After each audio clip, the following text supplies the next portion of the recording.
Today, thank you, Huda, for giving the shir yesterday. And also we begin 19b, the Mishnah.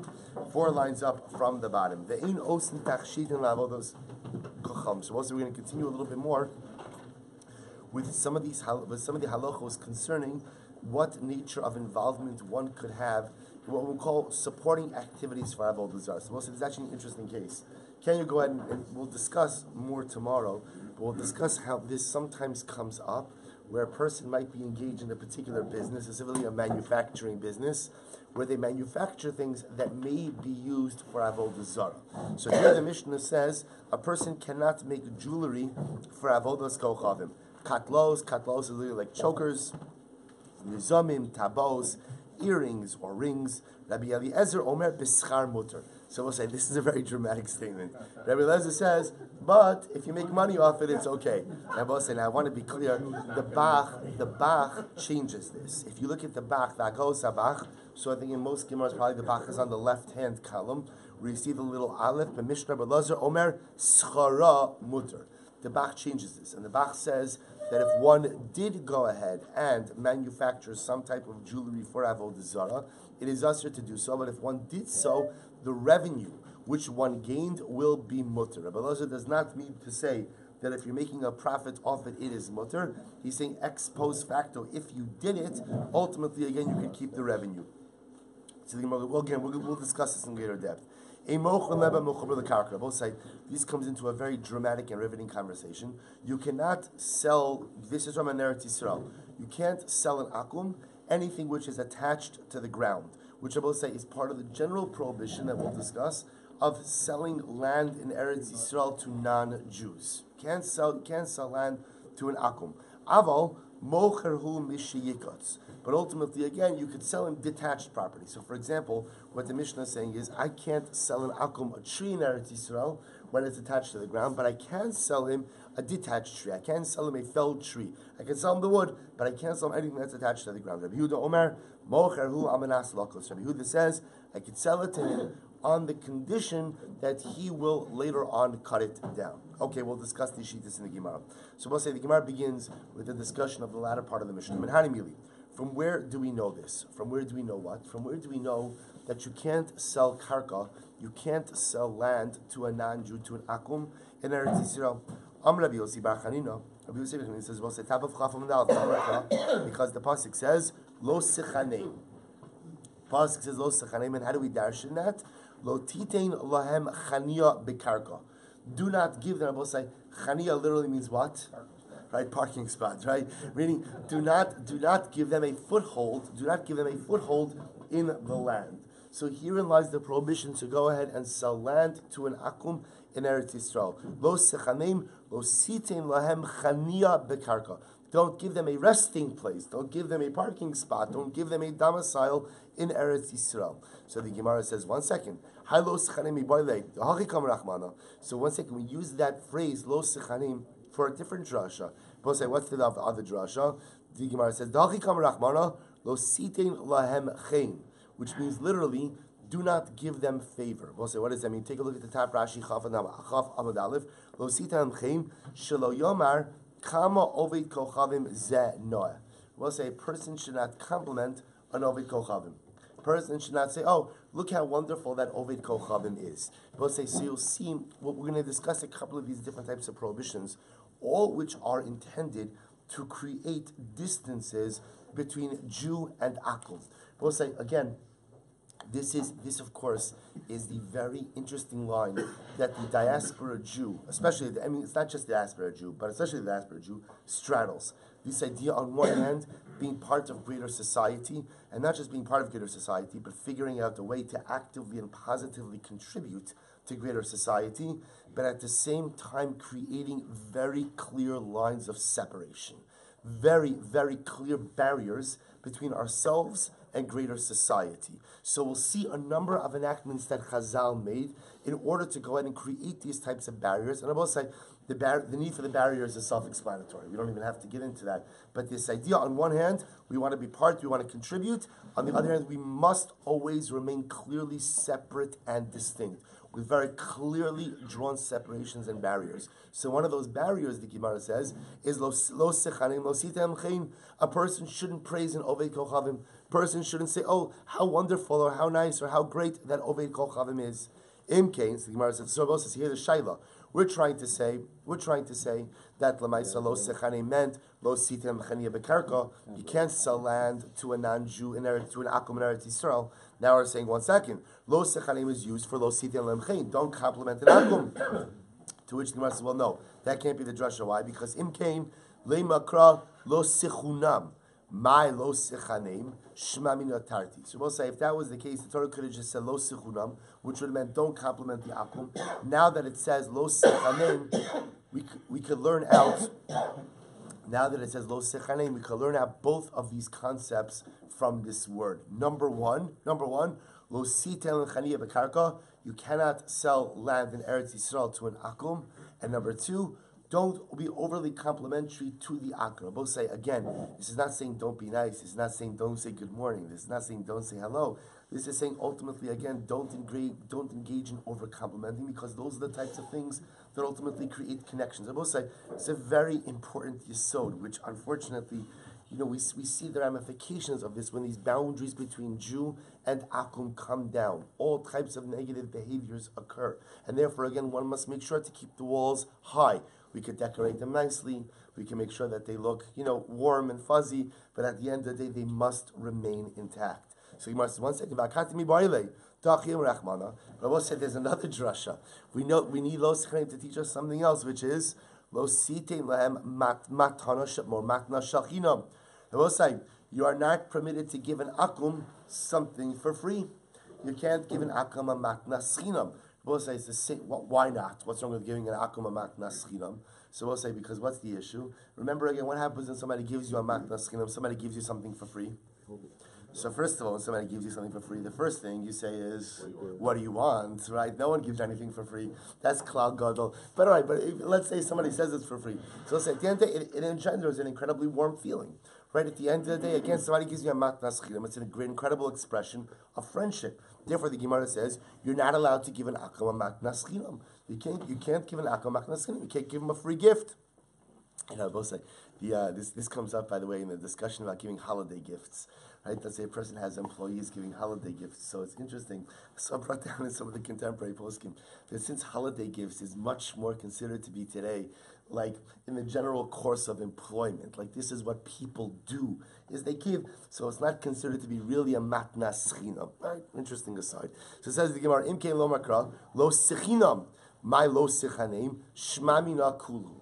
We'll say what turns out is this lashon of lo sechanim teaches us all three of these halachos. What are the three halachos? Lo sechanim, number one, shlo titel chaniya bekarka, you can't sell land to an akum. Lo sechanim, number two, you can't lo sitel chen, can't give a compliment to an akum. And number three, you can't give a matnas chinam, a free gift to an akum. And we learn all of that out, Rabbosai, from the phrase lo sechanim. Tanginam v'hachi, we have a brisa that supports this. Lo sechanim. Supposed to listen to this. This brisa solves it all. What does the brisa say? Lo sitel chaniya bekarka. You cannot sell an akum, a part of land in Eretz Yisrael. But remember again, this is a halacha unique to Eretz Yisrael. Davar acher lo sechanim lo sitel chein. Do not give out compliments to an akum. Davar acher lo sechanim lo sitein lahem matnas chinam. Do not go ahead and give them a free gift. Do not give a free gift to an akum. Fine. So we'll say, so now the Gemara analyzes this a little bit more. So we'll say, by the way, I just want to point out, this is all codified by the Rambam and the Shulchan Aruch. All of these three pieces of halacha l'maisa. Obviously, the land piece in Eretz Yisrael is a very interesting one, because again, remember, the shaila is when there are competing interests. For example, peace, right, so to speak, right? We're not getting into the politics of it, whether or not there's such a thing as land for peace or not, leaving that aside.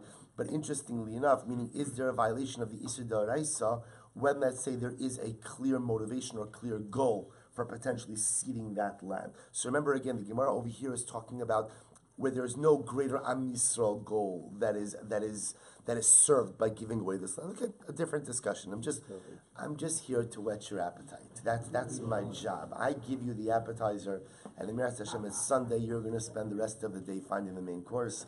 Baruch Hashem. All right. So it says the Gemara, Gufa umaknas chinam gufa tanahi. It will say this idea of giving an akum, this idea ultimately again of giving an akum, of giving a Gentile a free gift, is in and of itself a machlokes tana. We'll say, where do we see this from? This is really fascinating. This sanya, lo sochlu kol nevela, la gera asher b'sharecha titnena v'achala, o machar l'nachri. So we'll say, listen to this. Torah says you're not allowed to eat an avela. What's an avela? An avela is an animal that dies without proper shechita. So we'll say, listen to this. Torah tells me I can't eat an avela. So if I can't eat an avela, then what can I do with it? So the Torah says something very interesting. Either the ger asher b'sharecha titnena v'achla, give it to the ger. And we'll say, who is the ger? A ger, obviously, in this context, can't mean a convert. Why? He also can't eat the avela. So what does ger mean? Ger toshav. We'll say ger toshav is a Gentile who lives in Eretz Yisrael, who observes the Sheva Mitzvos B'nei Noach. So at the end of the day, again, he's a Noachad, which means he's not an Akum. So people say, I want to point out, sometimes in Gemara, when we use the word Akum, Akum refers to who? We'll call them Goyim. Goyim, the nations. It refers to anyone who's not Jewish. In Maseches Avoda Zara, that's not who Akum refers to. Akum refers to an Oved Avoda Zara. You could have a Gentile who is not an Akum, in which case many of the halachos that we're learning don't apply. For example, over here, the Gemara says, if you have an Avela, who should you give it to? Lager asher b'sharecha, the ger toshav. Who is the ger toshav? He is a Gentile who lives by the 7 Noach, Hashem is b'nei Noach, and therefore again he does not worship idolatry. He has a place in society. Not only that, but the Jew is obligated to look out for the ger toshav. The Jew is obligated to protect the ger toshav. The ger toshav is a resident of Eretz Yisrael with absolute full rights as a resident of Eretz Yisrael. So the Gemara says the following. So therefore, if I have an avela, Torah tells you the following: you can give it to the ger, or you could sell it to a nachri. You can sell it to a Gentile. So we'll say bepashtos. So what's the difference? So what's the difference? What is the difference, Maish? You tell me. Right? Avoda Zara must be the difference, right? Because again, if they're both Gentiles, so the ger toshav has to be someone ultimately again who has renounced idolatry, which by definition then means the nachri will be the idolater. So the Torah is telling me if I have an avela, I could give it to the ger toshav, or I could sell it to the nachri. Now watch this. So says the Gemara, I only know that I have the ability to give it to the ger toshav, or I could sell it. So we're going to call the nachri now an akum, or I could sell it to the akum. Leger b'mechira minai. And we'll say, how do I know? So what the Gemara is saying over here is as follows. It sounds like I have two options in front of me. What are the two options? Either give it to the ger toshav or sell it to the nachri. Let's say I want to sell it to the ger toshav. Meaning, what do I have to give it to the ger toshav? Let's say I'd like to sell it to the ger toshav. Leger b'mechira minai. How do I know that I could even sell it to the ger toshav? Talmud lomar titnena o machar. Because also the pasuk says you can give it or you can sell it. Similarly, again, how do I know that I'm allowed to give it to who? To the akum if I want to. Talmud lomar titnena va'achala o machar lenachri. Nimtza ata omer echad ger ve'echad ovid kochavim bein benesina bein memechira devi Rabbi Meir. So also Rabbi Meir the way Rabbi Meir understands the pasuk is saying that the lashonos of titnena v'achla o machar are interchangeable between the two people mentioned in the pasuk, which means I have the ability to either give it or sell it to both parties mentioned in the pasuk. So I could either give it or I could sell it to the ger toshav or to the nachri, and we've now identified the nachri as who or as what? As an ovei kochavim. So Rabbi Meir says that I have the ability to sell or to give to either of these parties, which means that according to Rabbi Meir, what to say? According to Rabbi Meir, what? You are allowed to give what? A matnas chinam to an akum. So also remember again, that's the Gemara saying. The Gemara is trying to show us. We said before that one of the three drushas of lo sechanim is what? You can't give a matnas chinam. You can't give a free gift to an akum. Now the Gemara is saying, wait, that is a machlokes tanaim. Rabbi Meir clearly holds that you can give a matnas chinam to an akum. Rabbi Yehuda comes along and says, Dvarim kich savan. Rabbi Yehuda says, no, you have to learn the pasuk as it is written. How is the pasuk written? Dvarim kich savan, leger ben esina ula ovid kochavim memechira. Rabbi Yehuda says, no, the pasuk is to be read as a progression. Remember again, how is the pasuk read? Lo sochlu kol nevela. You can't eat the nevela. That's point number one. So what can I do with it? Two options the pasuk outlines here. So what are the two options? Option number one is what? What? Give it to the ger. Give it to the ger toshav. Or machar l'nachri. Or you could sell it to nachri. Notice we'll say in Rabbi Yehuda's model, there's two separate options here, and the options are not interchangeable. Option number one is give it to the ger toshav for free, or option number two is sell it to the nachri for profit. But you cannot go ahead and gift it to the nachri as a matnas chinam. So we'll say, here we see that the ability to go ahead and give a matnas chinam, a free gift, so to speak, to the akum is in fact subject to a machlokes Tanam. Incredible. So says the Gemara, Shapir kan Rabbi Meir, Rabbi Meir. So we'll say now the Gemara goes back. But Rabbi Meir has a good drasha, meaning Rabbi Meir interpreted the pasuk. So Rabbi Meir is saying good. Rabbi Yehuda will say, Rabbi Yehuda Amar L'cha, Rabbi Meir. So Rabbi Yehuda will say, Rabbi Meir, if you're really right, meaning that the Rabbi will say that the options are interchangeable, that you could either give it or gift it to the ger, or you could even give it or gift it to the nachri. If that's the case, lichtov rachmana titnana va'achala umachar. Both say then the Torah should list the options, the conveyance options, in what? In almost like a linear fashion. Titnana va'achla umachar. You can give it, eat it, and sell it. Why does it have to say o? Both say the word o means what? The word is or. So we'll say or means, in Rabbi Yehuda's model, or means that what? O means, or means that there are two distinct options. There are two separate pathways over here. Shmamina, the dvarim kich savan udasa. I will say that according to Rabbi Yehuda, teaches me that I have two distinct options. Option number one is I can gift it to the ger toshav. Option number two is that I can give it ultimately again. I can give it to the ger toshav. Or option number two is I can sell it to the nachri. Rabbi Meir, what will Rabbi Meir say? No. Rabbi Meir says, here's the difference. We'll say first wide line, Chav Aleph. We'll say Rabbi Meir says, the pasuk is set up this way to teach Rabbi say that there is a hierarchy.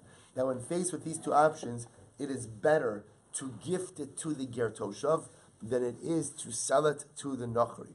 Rabbi Yehuda will say no. Kevan the ger atam tzuvalachayoso ukinani yatam tzuvalachayoso lahaktim lotzarchra. Rabbi Yehuda says, at the end of the day, I do not need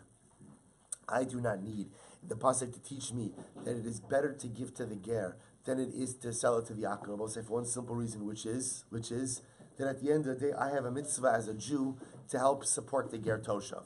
I have no such mitzvah to go ahead and support the akum. So obviously, again, when faced with two possibilities, giving it to the ger toshav, of course, will go ahead and take precedence over selling it to the nachri.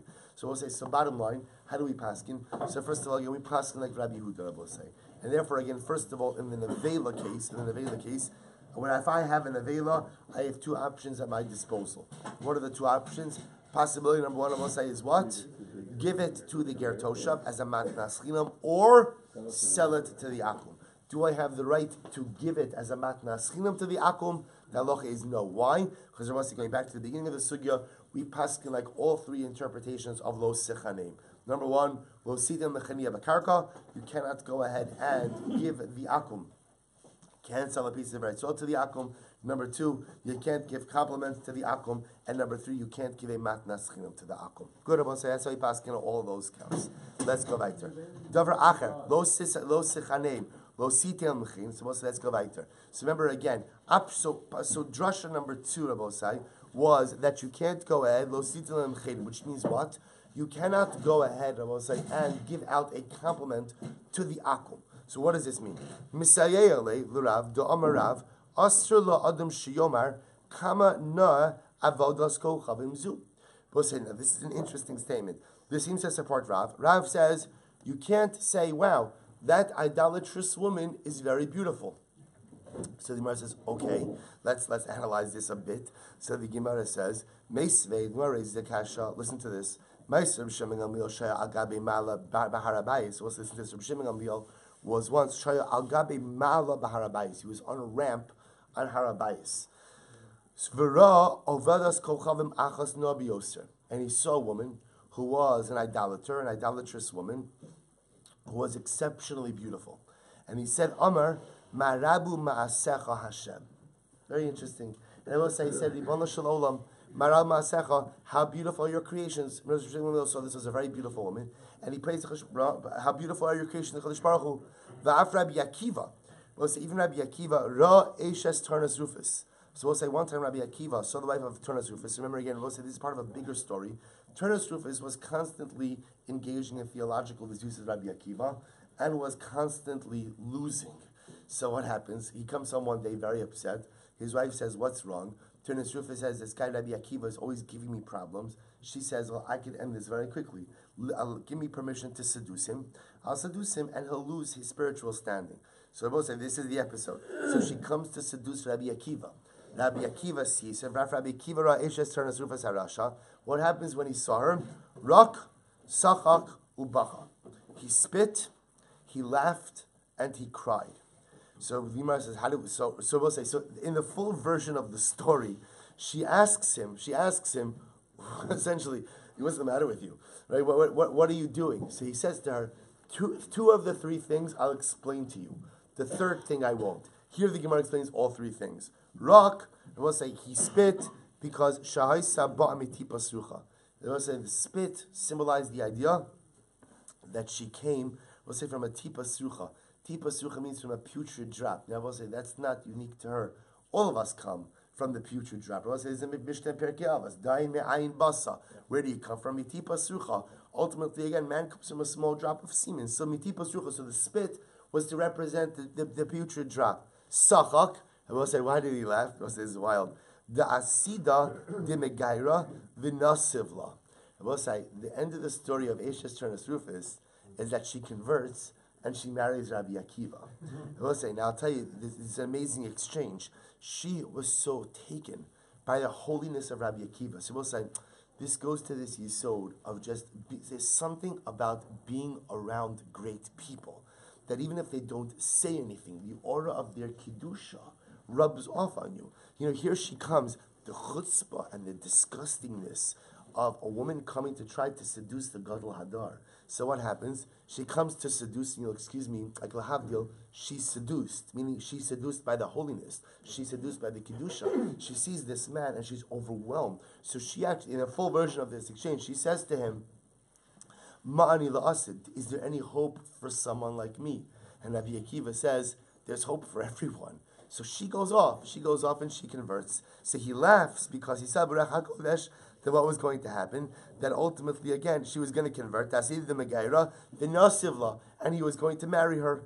Bacha, he cried, Daishufra Bali Ba'afra. He cried because she was exceptionally beautiful, Rabosai, but he saw that one day this beauty will rest in the earth. Or that this beauty ultimately, again, even the greatest human beauty, Rabosai, decomposes in the earth one day. So we'll say, so go back for just a second. So what's happening over here? So let's go back for just a moment.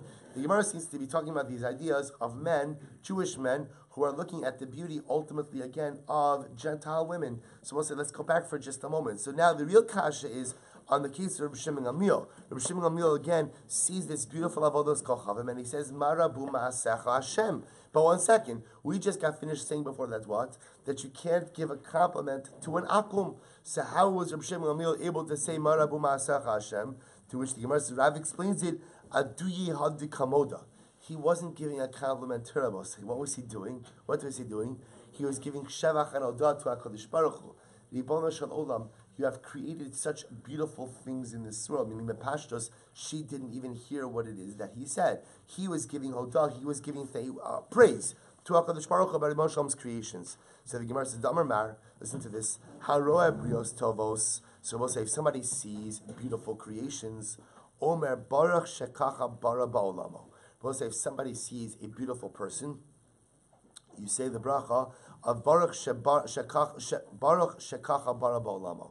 Blessed are you, HaKadosh Baruch Hu, who created such beautiful things in your world. Both say there is a bracha. The Rambam brings out, Shlomo brings out about seeing exceptionally beautiful people.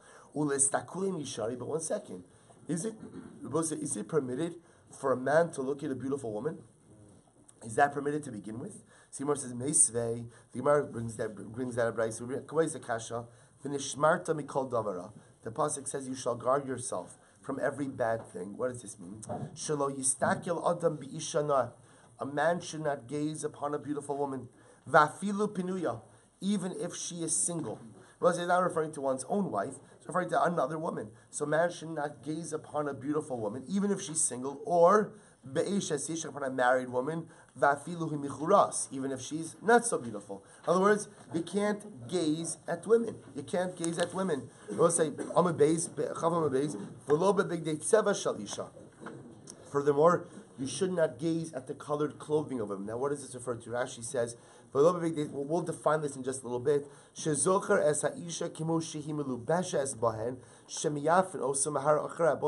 I shouldn't even gaze at the clothing of a woman. In other words, we'll discuss this even if she's not wearing them. The idea is I shouldn't gaze at the colored clothing that a woman wears to adorn herself. Not only that, not with a donkey and a female donkey, a male chazer and a female chazer, not even birds, when they are mating. In other words, one shouldn't even look at animals that are mating. I will say, now this is interesting. Even if one is filled with eyes like the Malach HaMavis, I will say, we will discuss this idea in just a little bit, this image, that the Malach HaMavis is actually, the Zara is the one who expounds on this, that the Malach HaMavis ultimately, again, is filled with eyes. We'll say, so the Maharsha brings down this metaphor means that at the end of the day, all that we do is seen. We think that sometimes we do things and it's behind closed doors and no one else sees it. But Yom HaMavis, on the day that we leave this world, there's an accounting for everything.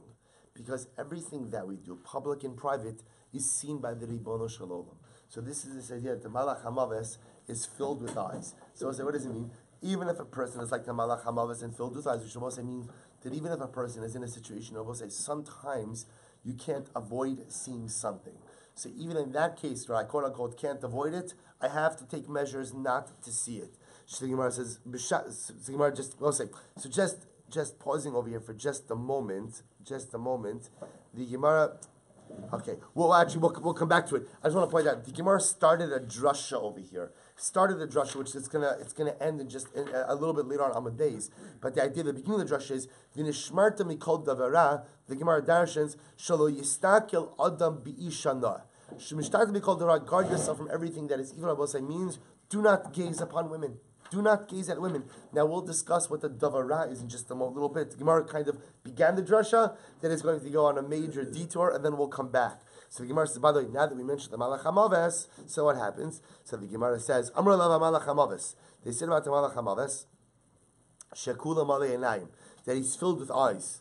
B'shas Piti Raso Shachola. Let's listen to this. When a person is about to die, Omeid Alav Meirashosav, V'charba Shlufa Bi'ado. The Malach HaMavis stands at the head of the bed of the chola, at the head of the bed of the sick person, and his sword is outstretched. V'tipo Shamora Tuluyaba. There's literally a drop of poison on the edge of the sword of the Malach HaMavis. Kevan Shechol also. When the sick person sees the Malach HaMavis, Mizdazeya. Literally, again, he shakes with fear. Uposeach piv. As a result, he opens his mouth. V'zarka l'soch piv. And the Malach HaMavis allows the drop of poison from the edge of his sword to go ahead and come into the mouth of the chola. Umimena mes. Ultimately, again, that's how the chola dies. Mimena masriach. That's how the body decomposes. Mimena panav morikos. We'll say that's how the face of the chola becomes more sunken. So first of all, the good news is there are alternate versions of the death narrative. I just want to go on record as saying this is not the only one, right? There are much more tranquil versions of this about how the Malach HaMavis comes.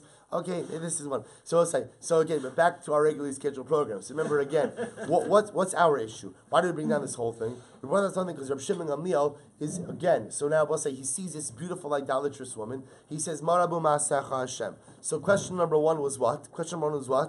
How could he go ahead and give a compliment to the idolatrous woman? So we answered that. How do we answer that? The compliment wasn't to the woman; it was to HaKadosh Baruch Hu. It was a praise to HaKadosh Baruch Hu. And what about the fact that he was looking at her? There's an issue of just looking at a woman, to which the Gemara says, the Gemara answers this. So Karen Zavis Havi. The Gemara answers, it was a Karen Zavis. What a Karen Zavis means? If you look at Rashi, Karen Zavis Havi, Kishaponali a middle small, Likanitz mi Mavoy Lamaboy, Upogin Zedze be Karen Zavis, the in a row Simirachuk Blokin Shatzim Elov. So the idea is he happened upon this woman. Karen Zavis literally means he turned the corner. So say if I see someone from a distance, I can go ahead and take proactive measures to shield my eyes.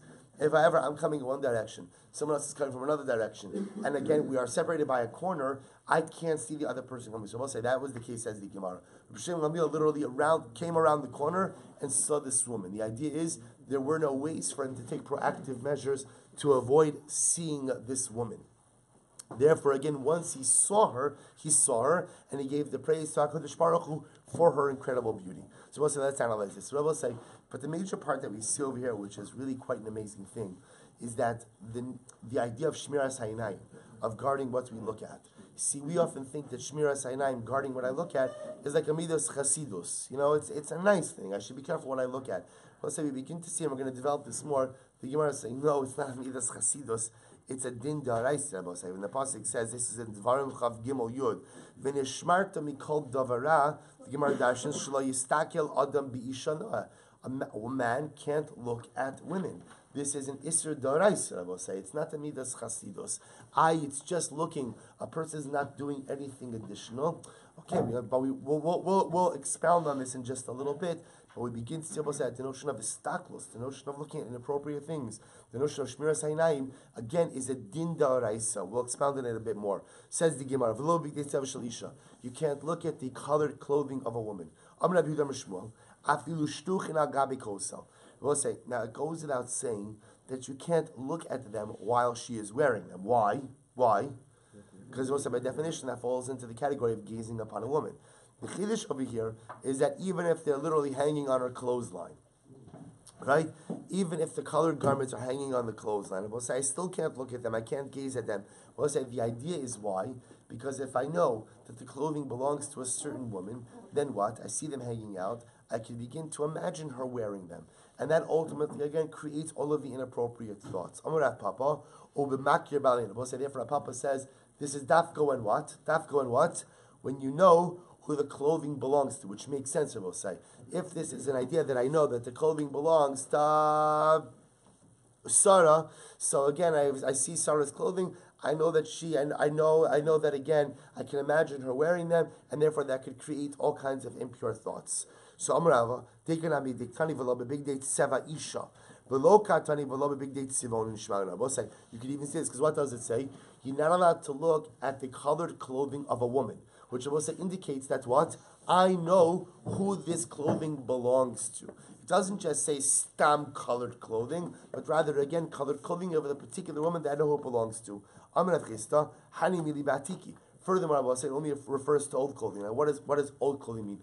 Old clothing means clothing that the woman has already worn. Look at Rashi, Batiki, Shalav Shasan, Ukvara was because again you begin to see the whole Yisud of Chazal said you can't go ahead and look at colored clothing if that clothing is going to cause you to think about or inappropriately think about the woman who is the owner of the clothing. Now, obviously, it only applies if what? Number one, you know who the owner of the clothing is. Number two, she's worn that clothing already. If she's worn that clothing, ultimately again, then I know that it's hers. Aval becharati less lanba. But we'll say new clothing. Now, new clothing means what? We'll say that the woman who owns the clothing has never worn them yet. Less lanba. There is no fear of inappropriate thoughts. Why? Because since I've never seen her wearing them, then by definition, seeing them can't engender any impure thoughts. Dilo temachi. Because we'll say this is not the case. Interestingly enough, anon mana la'ashpure hechayavinale. How could a woman ever give her clothing to the tailor, or to the launderer, Rashi says, to go ahead and tailor them or launder them for the first time? Hakam istakel. The launderer or the tailor is going to look at the clothing and it'll cause impure thoughts. The Gemara says, using this is actually a very important idea. What Rabbi Yehuda said, if I'm a farmer, like I have animals, Rabbi Rabbi say, listen to this. The halacha is, if I have animals, I can help the animals mate. As Rabbi say, literally again, I can literally says lahaknes kimikal b'shofaris. I can insert the tube into the applicator, which Rabbi say means what? That I can actually help the animals mate by inserting the male into the female. But one second, hakam istakel. But we just said before, avidite tarid. Rabbi say, listen to this. The difference is when it's my animals and I'm having them mate for both. What purpose? For parnasa purposes, I am tarid in my malacha. Rabbi say, the assumption is that if a person is tarid ba'avidite, is busy with their avoda, then ultimately again they're focused on their avoda and they're not going to have illicit thoughts. So I will say there are many important applications of this concept. First of all, I will say this applies ultimately again to doctors. Right? I will say, how is it that a male doctor could treat female patients? Right? After all, again, he's going to have to touch, especially again depending on the type. Why? Because we assume that uman is tarid b'malachto. When a person is acting in a professional capacity, they are focusing again on their professional responsibilities. And therefore, again, there's nothing illicit that comes to mind. So too, again, the farmer is tarid b'malachto, ultimately, again, of going ahead. Hey, unfortunately, it doesn't always apply, but those are the aside from the Olympic team, right? So generally we assume that lemaisa again that a person. No, obviously we'll say all of these principles. Anytime we talk about a rove, we talk about what does rove mean?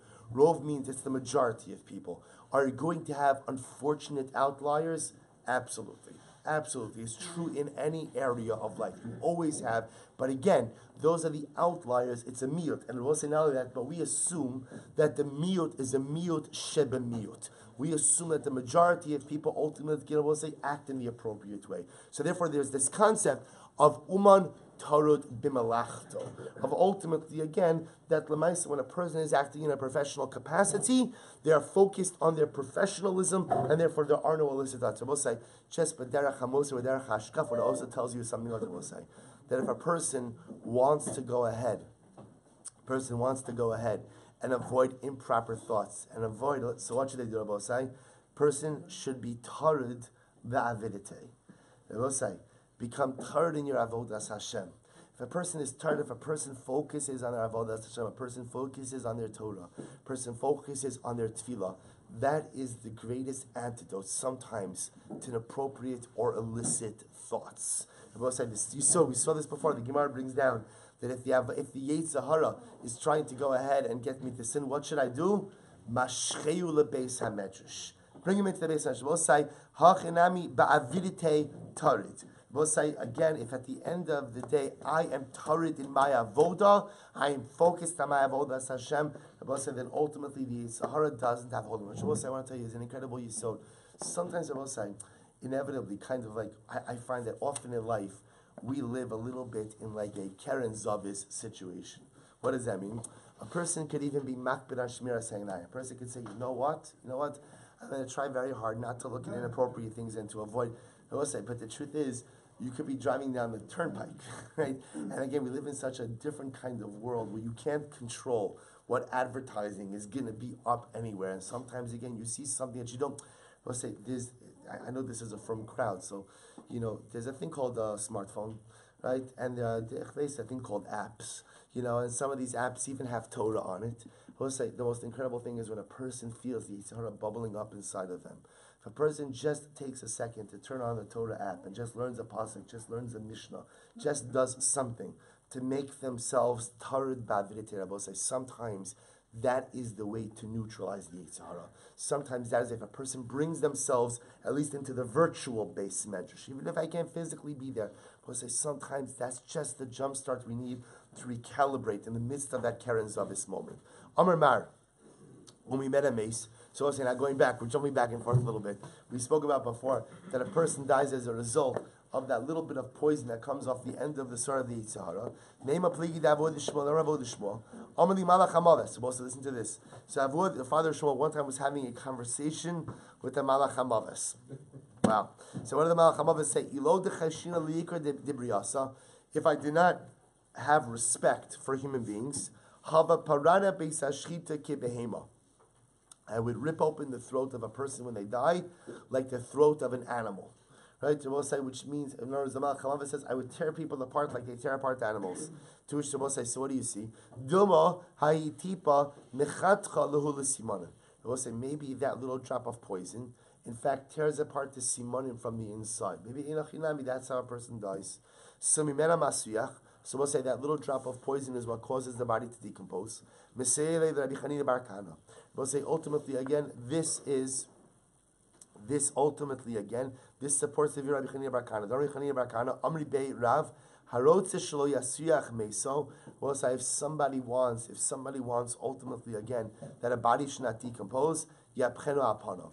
Ultimately again turn the body on its face. Which I will say again because this is working based on this assumption of the Gemara that what causes decomposition is the little bit of drop, the poison.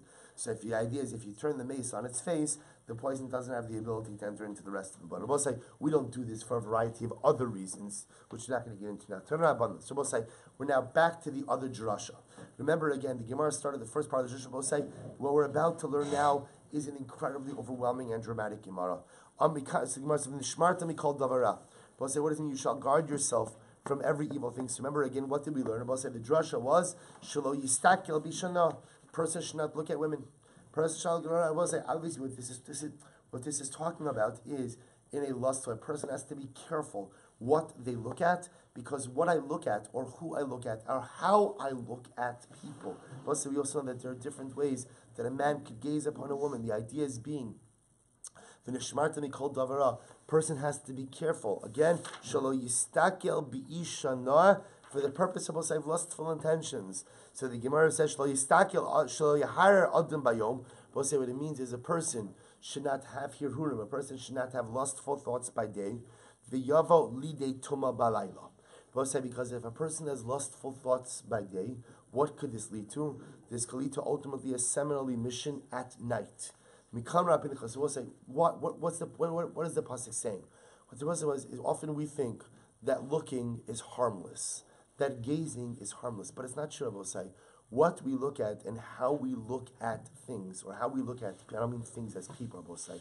I mean how we look at things in the world in general, right? People being one of them, I'll say has an impact on us. It has an impact on us. And even though it's quote unquote just looking or just gazing, I'm not doing it, I will say it has an impact on us. So a person could gaze upon certain people or in certain ways during the day, and that could lead ultimately again to Tumah at night. So we'll say, get ready for this. This is the famous statement of Rav Pinchas ben Yoyer. We'll say, why is this the famous Rav Pinchas ben Yoyer? Because we'll remember again, Rav Moshe Chaim Luzzatto, the Ramchal, modeled his entire sefer of Mesilas Yesharim after the next three lines. Rav Pinchas ben Yoyer says, Torah mevia lidei zehirus. We'll say, a person learns Torah, Rashi says, Torah, ayidei sha'osek ba. When a person engages in Torah, we'll say, Torah ultimately again leads me to zehirus. We'll say, what is zehirus? Again, remember, there's a whole sefer written on these lines, so we're not going to do it justice now, but we'll do what we need to do for today's purposes. We'll say, what does zehirus mean? Zehirus means alacrity. Well, alacrity is the wrong word. Mindfulness. But we'll say, in other words, so mindfulness means that a person pays attention in life. Sometimes we go through life and we are simply not mindful. We don't think about what we're doing. We don't think about the ramifications of our actions. We don't think about, again, we live in the moment and we don't think ahead. So if a person learns Torah, we'll say Torah conditions me to be a thoughtful person. Torah therefore leads to Zehirus. Zehirus, Mevia lidei zrizos. We'll say, what does Zehirus do? So if a person is mindful, a person lives in a mindful way, so what happens? That leads to Zrizos.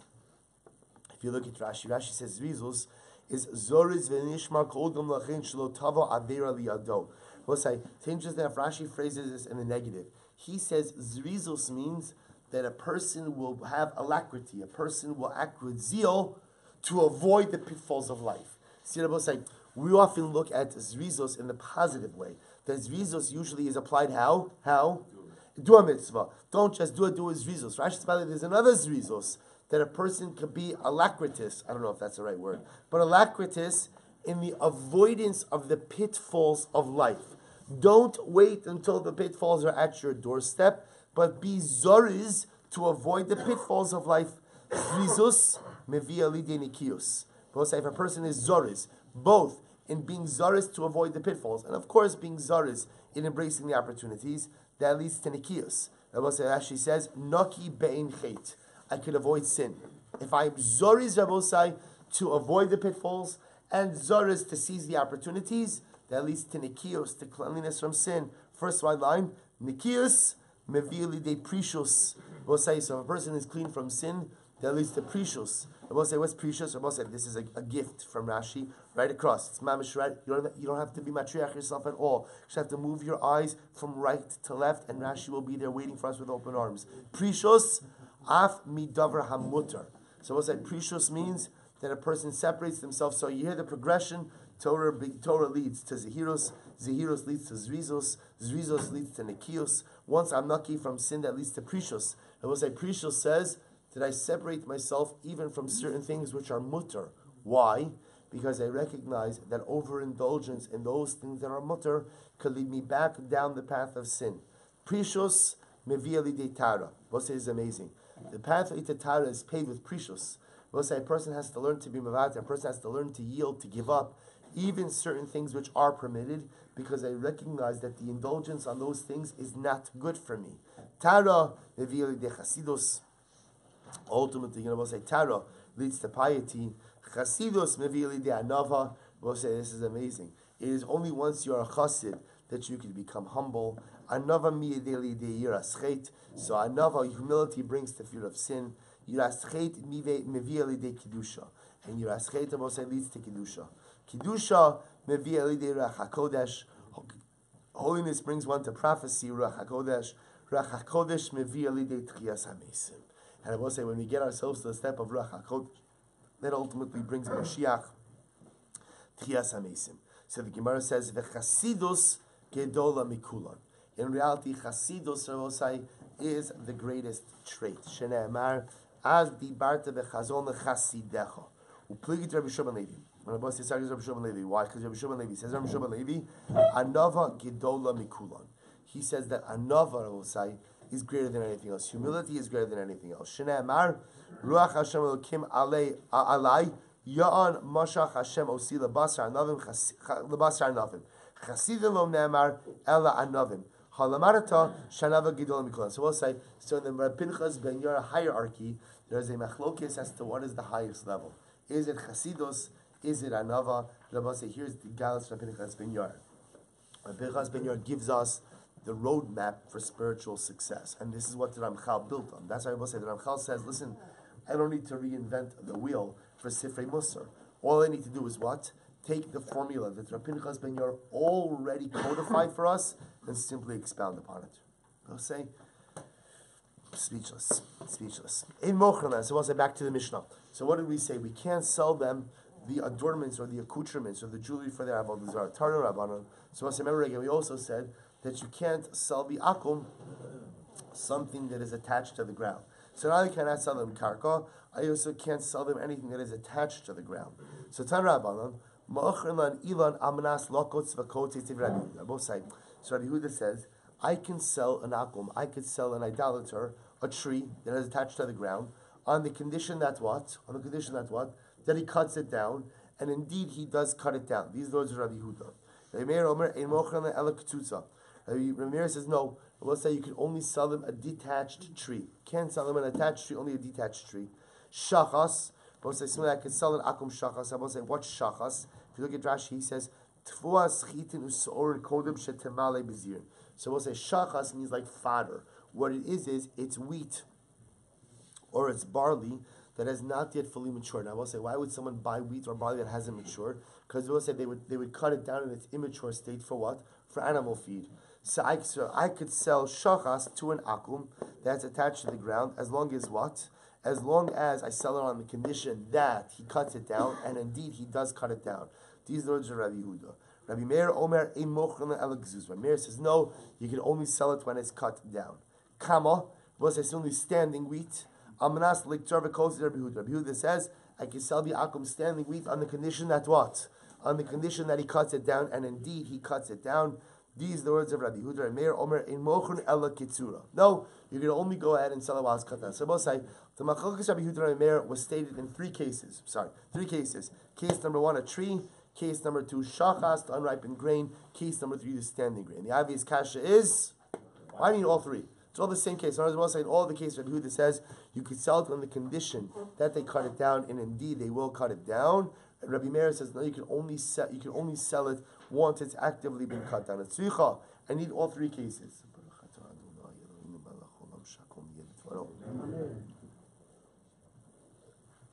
I need all three cases. Why? Elon, if it would have just had the case of the tree. Rabbi Meir says that's where it has to be cut down beforehand. Why? Because we're concerned in that case. I just want to point out, in all of these cases, what's happening here? I'm selling the akum, an item that is attached to the ground. Rabbi said, who still owns the karka? Who owns the karka? Me, the Yisrael. So I want to point out, that's come down in all these cases. So in the case of the tree, that's Rabbi Meir says you can only sell him a detached tree. Why? Because since he loses nothing by leaving the tree attached, there's a concern that he may come to leave it attached. Aval, hi. But in the other cases, where what? If he leaves it attached, he'll lose out, right? Because Rabbi said at a certain point in time, leaving it attached to the ground compromises the item. Maybe he gives it to Rabbi Yehuda. And